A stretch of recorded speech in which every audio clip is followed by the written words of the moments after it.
Alo. Hamte? Rojnamevan û nivîskarê Kurd Ömer Farukbaran bi kurtefîlma xwe ya bi navê Tercüme li du fîlm festîvalan hêjayê du xelatên navnetewî hate dîtin. Tercüme fîlma yekê ya Ömer Farukbaran e. Filma me tercüme, filma 2022 film yek dakike. Lê çêkirina wê heft sala ajot, yani ji 2015 heta 2022 ji senaryo, ji dîmen, ji deng ew temamê wê heft salan dewam kir û piştî heft salan ew filma yek dakikayî derket. Film bi taybetî em bibêjin li xelatên navneteweyî digre li festîvalan. Heta niha li festîvala White Popcorn ya İtalya, Japonya, Hong Kong û Hindistanê ku tev çê dikin wê festîvalê li wê derê xelata derhênerê herî baş yê filma pêşî stand. Ömer Farukbaran xelatek xwe diyariyê zarokên Kurd ên ku dersa Kurdî ya bijartî hedibijêrin kir. Li festîvala One Minute International Film Festival ya Cape Townê xelata filma herî baş ya zimanê biyanî wergirt û min ew xelat diyarî zarokên ku îsal dersa Kurdî, Kurmancî û Zazakî bijartine. Min ew xelat îthafî wan kir, diyarî wan kir. Yani hêviyên min bo siberoja nivîskariyê jî çêbû, bo siberoja rojnamegeriyê jî çêbû, bo siberoja wênekariyê jî, bo siberoja derhêneriyê jî çêbû, yani bo sînemaya Kurdî.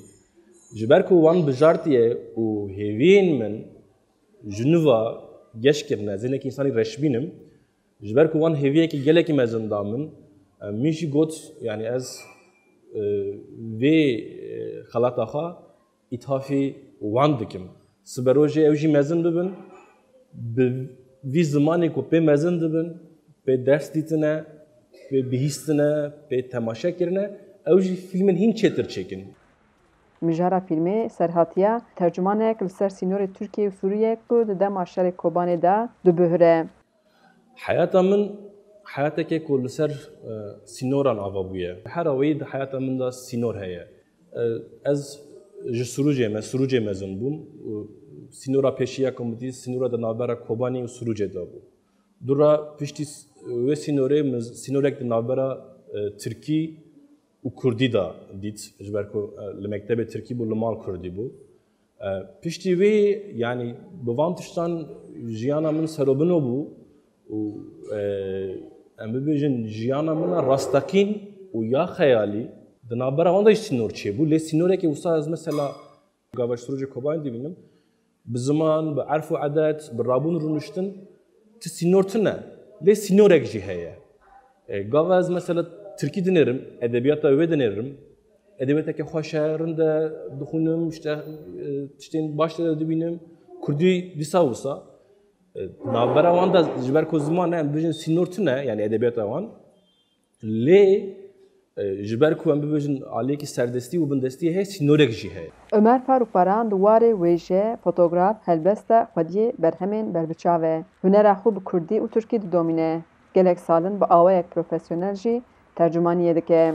Li ser gotina wî, fîlm di heft salan da demgirtiye. Nivîskariya min tune biya. Ez dibêjim qeyvê bo min zor bûya çêkirina filmekê. Yan jî em bibêjin rojnamegerî tune biya.